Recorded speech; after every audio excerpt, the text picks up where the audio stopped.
देखिए, इस देश का व्यवस्था पूरी तरह भ्रष्ट हो चुका है।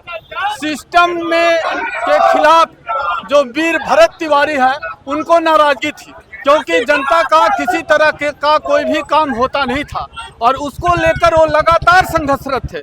बाद में ऐसी स्थिति आई कि उन्होंने, जैसे भगत सिंह ने असेंबली में बम फेंका था बहरों को सुनाने के लिए, उसी तरह भरत तिवारी ने पिस्टल से केवल फायर किया कि ये जो गूंगी बहरी सरकार है उस तक हमारी आवाज जाए। और जब उन्होंने अपने आप को ये आवाज सुनाकर अपने आप को सरेंडर कर दिया, उसके बाद पुलिस प्रशासन के द्वारा जो बेरहमी तरीके से उनकी हत्या की गई है, उस हत्या का पूरे भारत वर्ष में विरोध हो रहा है। और हर एक नौजवान जो भ्रष्टाचार से त्रस्त है, जो सिस्टम के खामियों से लड़ना चाहता है, जो सिस्टम को बदलना चाहता है, वो सारे नौजवान आज भरत तिवारी के साथ हैं। और हम आप सबों के माध्यम से ये मांग करना चाहते हैं कि जो पुलिसकर्मी भरत तिवारी के हत्या में संलिप्त है, उनको केवल सस्पेंड करने से काम नहीं चलेगा, उनको सजा देने की बात है तो उन पर 302 के तहत मुकदमा दर्ज हो। पूर्व डीजीपी अभयानंद ने भी इस बात को कहा है और मैं भी कह रहा हूं कि उन पर 302 के तहत हत्या का मुकदमा दर्ज हो और सरकार चेते, जनता का काम करे। नहीं तो भरत तिवारी ने जो चिंगारी लगाई है, आने वाले समय में वो 16 बनकर पूरे बिहार क्या पूरे भारत में आग लगेगा, सुन लीजिए।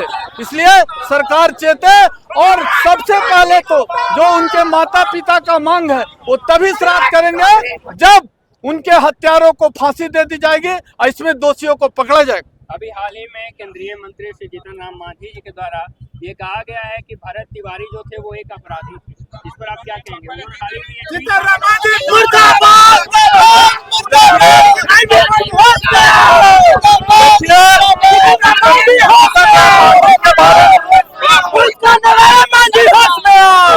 मांझी के बारे में क्या कहना है? कभी वो राम पर टिप्पणी करते हैं, कभी ब्राह्मण समाज पर टिप्पणी करते हैं और जाकर फिर कुंभ में डुबकी लगाते हैं, कभी राम के अस्तित्व पर भी प्रश्न चिन्ह खड़ा करते हैं और फिर मंच पर आकर हम लोग के साथ जय श्री राम का नारा लगाते हैं।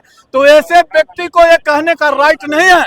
और अगर इस तरह वो करेंगे तो एक बार संसद का मुंह देख लिए हैं, दोबारा उनको ये नसीब नहीं होगा। ये समाज जब जग जाता है तो अच्छे अच्छे नेताओं को यहाँ से छोड़कर, घर छोड़कर भागना पड़ता है और यही हाल उनका होने वाला है आने वाले समय में। ये आजाद पार्क से निकला है और डीएम ऑफिस समाहरणालय तक ये मार्च टावर चौक होते हुए जाएगा। देखिए, इस राज्य का हमारा दुर्भाग्य है